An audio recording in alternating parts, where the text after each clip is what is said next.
Right, so in the previous video we have seen how to construct a proper way of saving our passwords and stuff.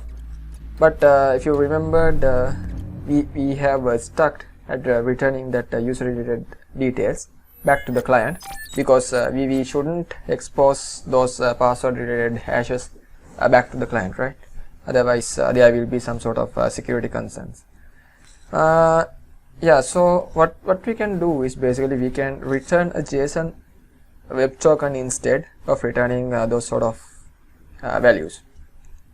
So we need to use another node module, which is a very popular one, the JWT node module.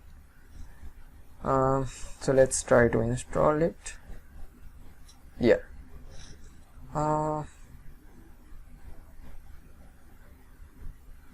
Yeah, so it is not JWT, it should be JSON web token.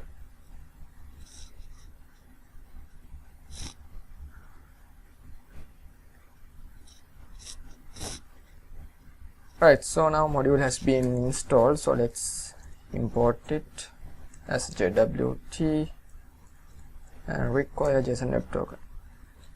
So now yeah, at this step we can construct a JSON web token. So basically JSON web token, we need to sign some sort of details that is obtained from this new user. So for now let's use this new user's ID, right? And we need to sign this ID with some sort of a secret value specified over here, and we need to specify expires in time, which means the maximum time that is going to valid this JSON web token. Yeah, so we can specify all of this stuff at this config.en. So let's say JWT related, and let's say our secret is something like this. So it's some sort of random values, but you can use some sort of a strong random sequence over there. And we need expires time as well, so expires in, and typically it will be 19 days or something like that, right? But if you want, you can have it 1 minute or 1 hour or 1 month or something like that, right? So now these sort of env configurations we can use by using process.env at this use auth controller, right? So instead of that empty secret, let's use process.env.jwt secret, and expires in will be process.env.jwt expires in. Right, now that token will be constructed, so we can return that token over here like that.